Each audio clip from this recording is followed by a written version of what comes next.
I was one of 5 children. My parents were really seekers. They were always looking for something more.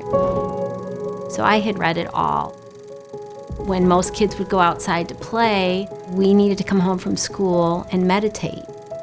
When it's your family, you think it's normal because that's all you know.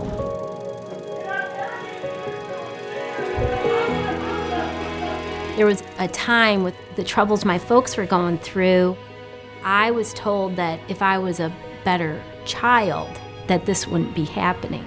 I so internalized that. That was the start of me being a perfectionist, a performer. I was going to be the perfect child, and I was going to be in charge.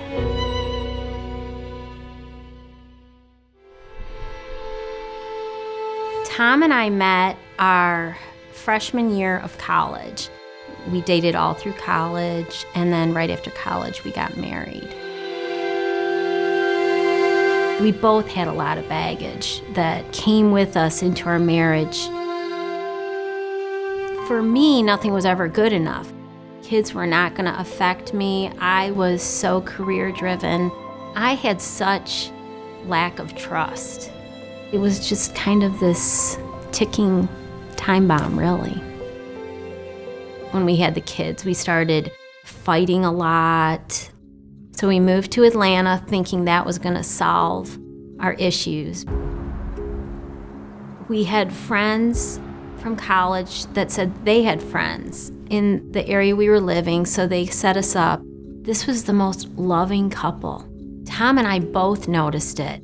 And we said to them, "Why are you this way?" And they said, "Well, we go to church." I'm like, well, that's the answer. We need to go to church. I started reading the Bible, and it just made sense to me. I wanted to know more. In one of the books that we studied, there was this question in, how do you know me? I went in our dining room, and I just got down on my knees. And I said, "Lord, I don't know you. Why don't I know you?" He said, "Because you don't trust me." And that was exactly it. I didn't trust really anybody. And I said, "Well, I want to know you, and I will trust you." From there on, I just couldn't get enough of the Bible. Satan starts with the head of the household. When there is sin in the family, it's going to trickle. I assumed Tom was the same place I was at. He hadn't accepted Jesus. I had just assumed he had. I just knew I was to start praying for him. It was pretty soon after that that everything kind of hit the fan in our marriage. There was lots of conflict. I said to Tom, "I will fight for our marriage, I will fight for our family, but I have to know what I'm fighting." He didn't know the Lord. He told me that he was really living a counter life of complete darkness. I was done. I don't deserve this.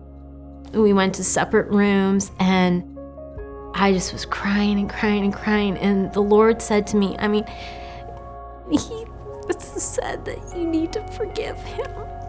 And I said, "No, I cannot forgive him." In my heart, I knew he wasn't asking me to, he was telling me to. I went to Tom and I put my hands on him and I said, "I forgive you because you are beautifully and wonderfully made by God." And Tom just fell apart. He repented. He told me that he was going to be done with that counter life. We were really meant to be another ugly statistic, and we're not. And that's only because of God's grace. Tom was so trusting in the Lord. He had his Heavenly Father that was teaching him, and he was carrying the mantle for the family. The Lord was just redeeming our family.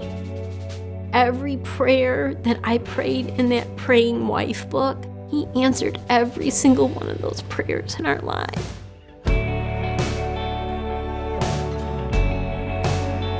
I wanted to come to Church of the Apostles.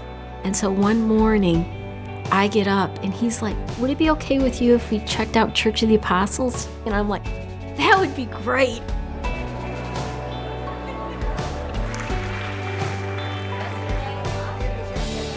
We got into a great small group that would share their struggles, and we would share our struggles, and it was transparent. Now Tom is leading our small group. I can't imagine not having the support we have. Sometimes I think people look at Church of the Apostles as being so big and so grand, but it's the heart. It's not the building. It's the people. It can be a small church in a big church.